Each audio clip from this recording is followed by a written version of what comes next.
And all of you going along with the die activists, whatever your reasons, this is on you, professors, cowering cravenly in pretense and silence, teaching your students to dissimulate and lie, to get along, to get along.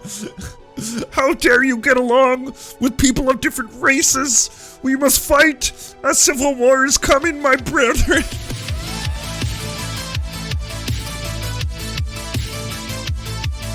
All right, let's quickly talk about our good friend, Jordan. Maxime Bernier says, everybody freaked out when I wrote years ago that the cult of diversity was going to destroy our society. As Jordan B. Peterson explains, it's now obvious that it is destroying universities, culture, and business. Jordan Peterson, why I'm no longer a tenured professor at the University of Toronto. Now, I'll remind you, we've had another major, let's just say, political celebrity retire from their chosen institution. I'm talking about Cornel West. Cornel West's reasons were very justified. I remember reading his letter in full, and I was moved, to say the very least, that someone as prestigious as he is had never received tenureship in his institution, despite everything indicating that he should have had it otherwise. This is a different one. This is going to be a Barry Weiss rage quit by Jordan Peterson.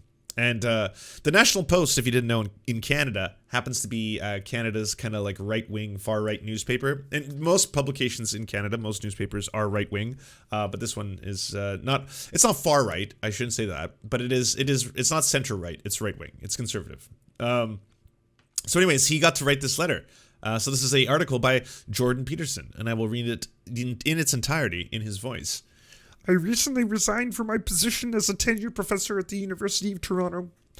I am now Professor Emeritus, and before I turn 60, Emeritus is generally a designation reserved for the superannuated faculty, albeit those who have served their term with some distinction.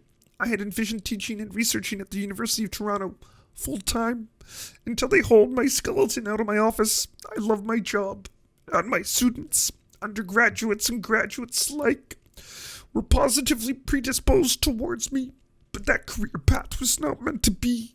There are many reasons, including the fact that I can now teach many more people with less interference online, but here's a few more. First, my I was like, can I get through the first paragraph? All right, I did it.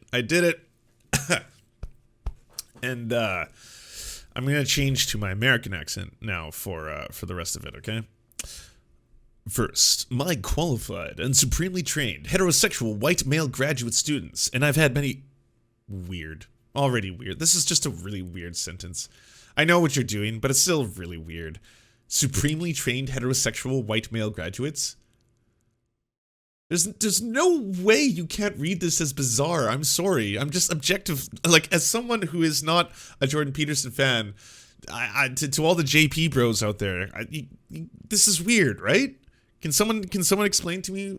Okay. And I've had many others, by the way, face a negligible chance of being offered university research positions despite stellar scientific dossiers. You know what? I'm going to send this one to Maxime Bernier. I'll just leave this here. This is partly because of diversity, inclusivity, and equity mandates. My preferred acronym is DIE. These have been imposed universally in academia, despite the fact that the university hiring committees have already done everything reasonable for all the years of my career, and then some, to ensure that no qualified minority candidate were ever overlooked. So you quit because there wasn't enough white people working at the university? Is that what I'm hearing? My students are also partly unacceptable, precisely because they are my students. I am an academic persona non grata because of my unacceptable philosophical positions. No, because you lied about Bill C-16. And this isn't just some inconvenience. These facts rendered my job morally untenable. How can I accept prospective researchers and train them in good conscience knowing their employment prospects to be minimal? Wow. How can I accept prospective researchers and train them considering their prospects to be minimal? What if they're white? Is that it? Second reason, this is one of many issues appalling ideology currently demoralizes, demolishing the universities and downstream the general culture. Not least because there's simply not enough qualified BIPOC people in the pipeline to meet diversity targets quickly enough. BIPOC equals Black, Indigenous, and people of color. For those of you not in the knowing woke, This has been a common knowledge amongst many remotely truthful academics who have served a hiring committee for the last 3 decades. This means we're out to produce a generation of researchers utterly unqualified for the job. And we've seen that means already in the horrible grievance studies. Disciplines that, combined with the death of objective testing, has compromised the university so badly that I can hardly overstate it. And what happens in the universities eventually colors everything, as we've discovered. Pun intended. Whew. All my craven colleagues must craft die statements to obtain a research grant. They all lie, excepting the minority of true believers. And they teach their students to do the same. And they do it constantly, with various rationalizations and justifications, further corrupting what is already a stunningly corrupt enterprise. Some of my colleagues even allow themselves to undergo so-called anti-bias training, conducted by supremely unqualified human resources personnel, lecturing inanely and blithely in an accusatory manner about theoretically all pervasive racist, sexist, heterosexist attitudes. Such training is now often a precondition to occupy a faculty position on a hiring committee.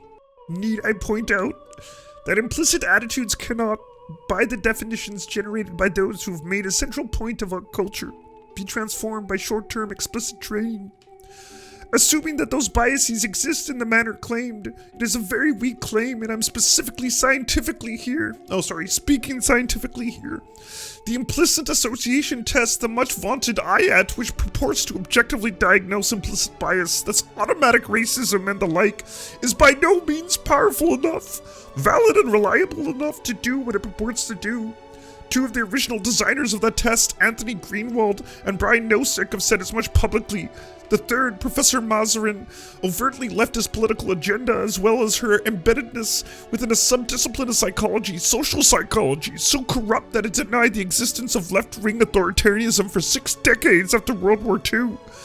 The same social psychologists, broadly speaking, also casually regard conservatism in the guise of system justification as a form of psychiatry. How do you live like this, sir? As a form of psychopathology. Banerjee's continued countenancing of the misuse of a research instrument combined with the status of her position at Harvard is a prime reason we still suffer under the die yoke. It is a baleful effect on what is once the closest we've ever come to truly meritorious selection. As a close friend of one of the few colleagues that remain friendly to me, and someone clearly liberal left, by the way, told me flat out that the new crop of university psychology graduate students selected without the objective graduate record examination cannot handle first-year statistics class, the result bubbling innuendo that the content is racist. By the way, everything in the social sciences, and medicine for that matter, stands or falls with honest and competent statistics. Holy fuck, how long does this go on for? Just endless whining. And for those of you who think I'm overstating the case, or that this is some limited or in sense trivial to the universities, consider some of the other examples. This report from Hollywood. Cliched hotbed of liberal sentiment, for example, indicates just how far this has gone. In 2020, the Academy of Motion Pictures of Arts and Sciences, you know, Oscars, embarked on the 5-year plan. Does that ring any historical bells? To diversify our organization and expand our definition of the best. They did so in an attempt which included developing new representation and inclusion of standards for Oscars to, hypothetically, better reflect the diversity of the movie-going audience. What fruit has this initiative offspring in the die ideology borne? According to a recent article penned by Peter Kiefer and Peter Savadik, that posted on the New York Times journalist Barry Weiss's Common Sense website. Hey, we were talking about Barry Weiss and how you're doing one right now. Weiss left the Times because of the instruction of radical left ideology into the newspaper, just as Tara Henley did when she visited via the CBC. Nope, they both rage quit. We spoke more than 25 writers, directors, and producers, all of whom identify as liberal, all of whom described the pervasive fear of running afoul on the new dogma. How to survive the revolution? By becoming its most ardent supporter? Suddenly every conversation with every ardent or head of content I started with, is anyone BIPOC attached to this? He really hates non-white people. And this is everywhere, and you don't see it. Your head is either in the sand or shoved so far somewhere far more unmentionable. Okay, that one can be read as Jordan Peterson. And this is everywhere, as if you don't see it. Your head is either in the sand or shoved somewhere far more unmentionable. I mean your anus. CBS, for example, has literally mandated that every writer's room be at least 40% BIPOC in 2021, 50% in 2022. We are now at the point where race, ethnicity, gender, or sexual preference is first accepted as fundamental characteristics defining each person, just as the radical leftists were hoping, and second is now treated as the most important qualification for study, research, and employment. I gotta be honest, because this is just wild, and it's still getting more and more strange. Like, the social studies and the social sciences that he's so afraid of and considers to be such a detriment to his profession, what they're doing and what CRT is supposed to be doing. I know everyone has been kind of brainwashed to think that CRT is supposed to teach you to be ashamed of being white or weird shit like that. It's not. They're supposed to be reflections, analysis of society itself. Why is society structured the way it is, and how does it impact people, both the individuals that live within the society and how they shape society itself. That's the purpose behind sociology. It's the science of society. It's trying to understand and analyze why we do the things we do and why we affect, and then in turn it affects us, that kind of shit, right? If it's pointing things out, like there happens to be a system of white supremacy, not in the sense where every single member of that society believes in the superiority of the Aryan race or something like that. No, in that institutional racism, systemic racism, those things are so embedded within our society itself that people don't even recognize they are actually upholding these power structures, that they are in fact upholding things that may themselves believe to be racist, but they do it unconsciously because it's just part of our larger societal structure. That's the entire purpose behind it. And when that's pointed out to you, you being Jordan Peterson in this case, they flip out. And all of a sudden it's like, this means that you need BIPOC representation even if they're not worthy of it. What if there was a more qualified white person than a BIPOC person? What am I supposed to do if this dragon of chaos comes in and uses my mother's pubic brush against me or something like that? Need I point out that this is insane. Well, it is inane. But even the benighted New York Times has its doubts. A headline from August 11, 2021, are workplace diversity programs doing more harm than good? In a word, yes. How can accusing your employees of racism sufficient to require the retraining, particularly in relationship to those who are working in good faith, to overcome whatever bias they might still, in modern times, liberal times, manifest? Okay, so maybe the problem is this. Jordan Peterson hates the left, right? We've understood this. I think a lot of the problems he's having happen to be with liberals and the liberal manifestation of, let's just say, racial politics. Because from a liberal perspective, it's less about changing the material conditions of people who happen to be affected by systemic racism, and more about how do we improve the way we talk about these kind of things in a public setting. Like, all right, let's all sit down now and have ourselves a little read, okay? We've got a book for you all to read now. It's called White Fragility. And after you've read it, and only the white people in the room have to read it, but after every single white person in the room has read White Fragility, then every single one of you will be conscious of your inherent whiteness and your white bias and all this kind of stuff, and that's good, and that's pretty much the end of it. Okay, good meeting, good talk. All right, round of applause for everyone. Can we? Okay, maybe a couple self back pats. Got those there. Okay, nice. We've done that. This is wonderful. Okay, fantastic. That is probably what's pissing him off. And then he's lashing out at the left, as if the left are trying to completely change the way society is structured as a whole. These are like band-aid solutions to the ripple effects that the systems that we have seem to keep producing in terms of their outcomes. What's the difference between the median wealth of a white family and a black family in America? 10 times. It's 10 times the median income, the median wealth. So if you subtract all of the assets by all of the debts that a family has, you end up with a number.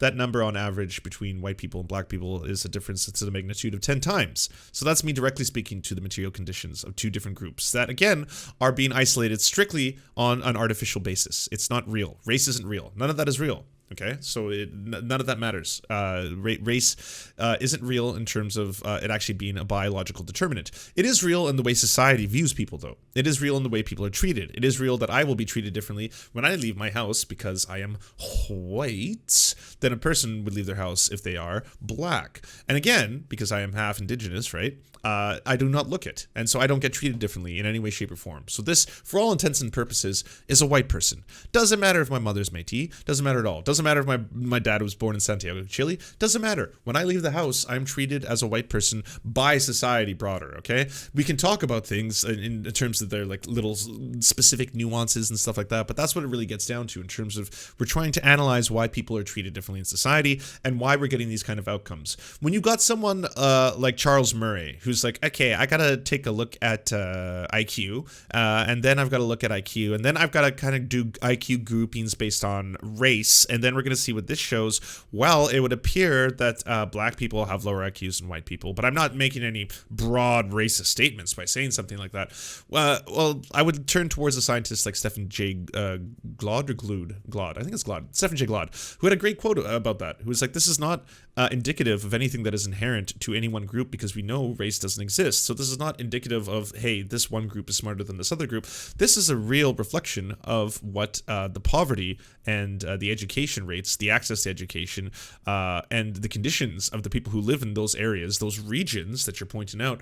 That's what these numbers are showing you. That in this very specific form of a standardized test, if we look at it from this perspective, then yes, people who live in abject poverty, whose parents aren't able to be present in their lives as much because they have to work multiple jobs, or who might not even be present in their lives because their parents are in jail, this creates outcomes that are going to be less positive in the views of what could be tested on IQ. That's what it does, you know?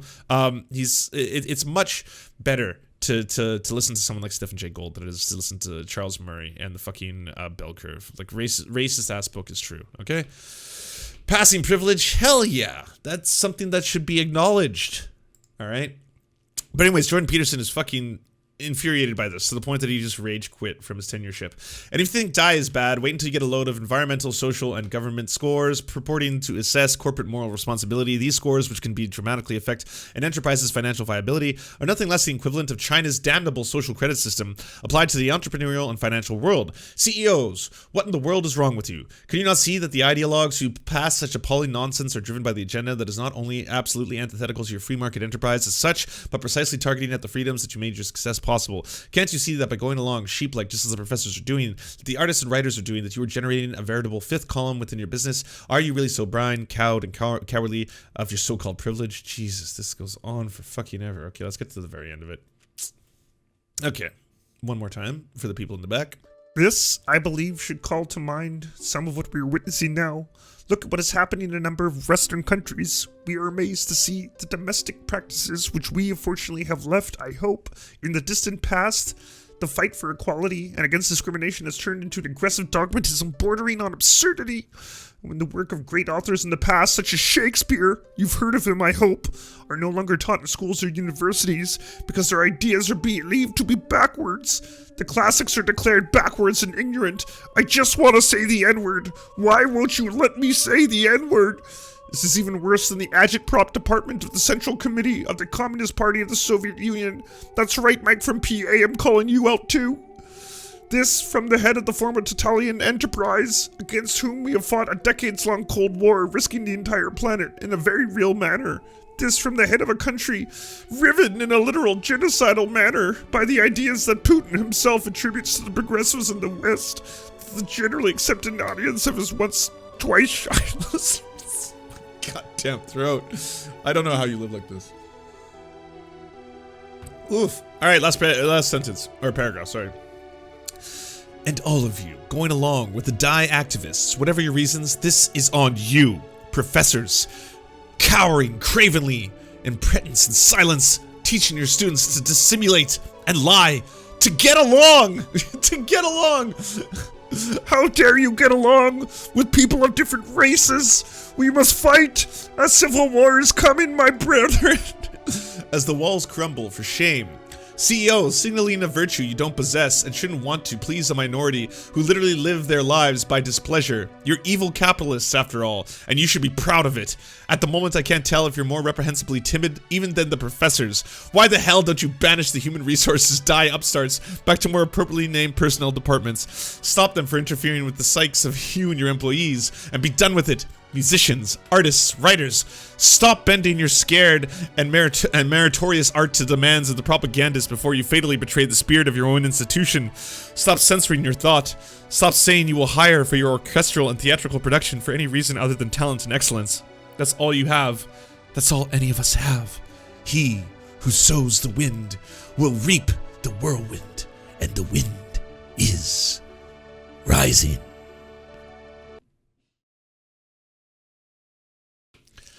I feel like there's a lot of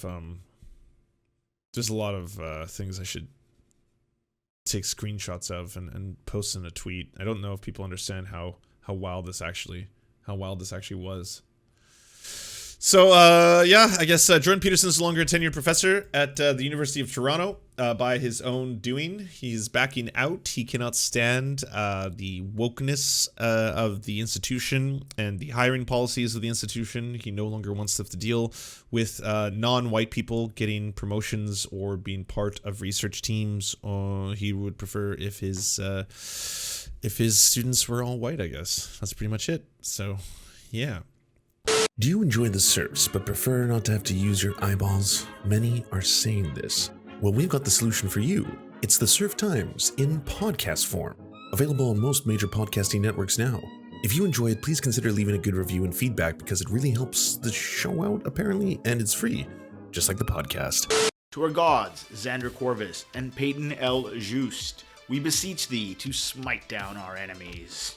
To our monarch, Tom Spiker, we are but your humble court jesters, here to amuse you. To our lords, Trevor R., we give thanks for this spit of land for us to eke out this meager existence. To our knights, Merid, Cheryl Alvarez, Ruby Kelly, Ellie Leslie, Alex P., Brandon, Words Greenwood, Nate, that one guy, Hagbird Celine, Matthew Scarborough, Stellar Vision, Ariane McCarthy, Daniel Sutton, Coulter Smith, Val 9000, Jenna Tall, Quiet 185, Anna Loves Riley, Omni, Riley and Anna, Poodlehawk, The Tim Caucus, Multimondi, Trevor Yanis, Lemmy 101, Anthropophojak, Cern 42, Catherine, Radical Maniac, Ramon Acosta, Nkosin, Violent Orchard, Sophie Baby, Political Puppy, Andreas Chiringuito, Zach Christensen, Josh Mickelson, Todd Buckingham, and Todd Lajeunesse.